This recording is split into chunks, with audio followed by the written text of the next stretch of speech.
1995. The main character is an American from Memphis, Tennessee, Chuck Noland, an inspector of the delivery service of the logistics company FedEx, Federal Express, responsible for optimizing the business, organizes the work of the staff of the FedEx branch in Moscow.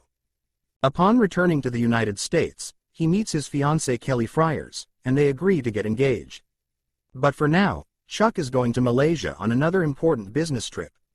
On December 25, 1995, during a flight from Memphis to Malaysia, the plane with Noland gets into a severe storm, as a result of which it crashes into the Pacific Ocean.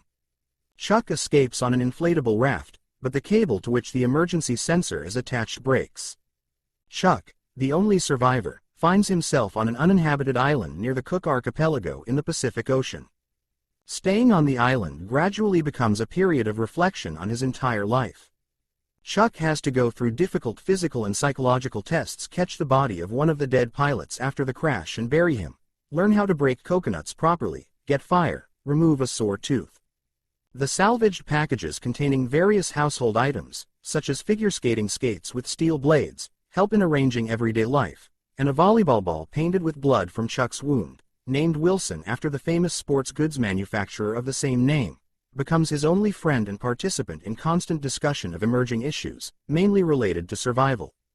One package, with an emblem in the shape of angel wings, Noland leaves unopened. Chuck is determined to return home, but can't leave the island. After all, there are no ships near the island, and the search area after the plane crash, according to Noland's calculations, covers an area comparable in size to Texas, because before the crash, the plane with lost control was carried far away from the route. Only once at night Chuck notices a ship in the distance, but even shining in the direction of the ship with a flashlight found in the things of the dead pilot, Chuck fails to attract attention.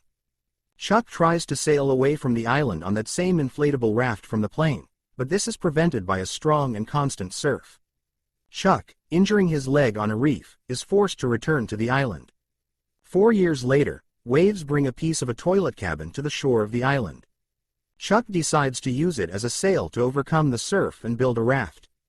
Eventually, in March 2000, on a raft built with great difficulty, Chuck goes out to sea.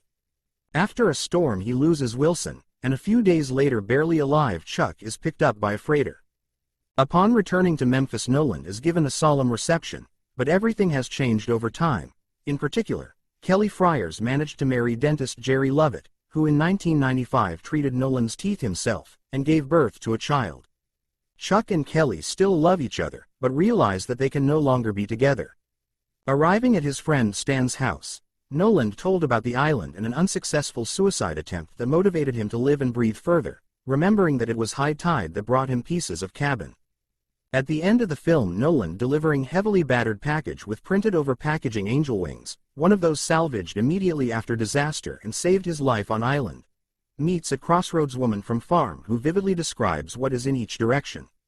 Travelers say goodbye, but when pickup leaves, Chuck notices on it emblem of yellow angel wings reminiscent of one that was on undelivered package. Noland realizes who he met, the sender of this package. He looks around, wondering about further direction of movement. His gaze stops at leaving pickup.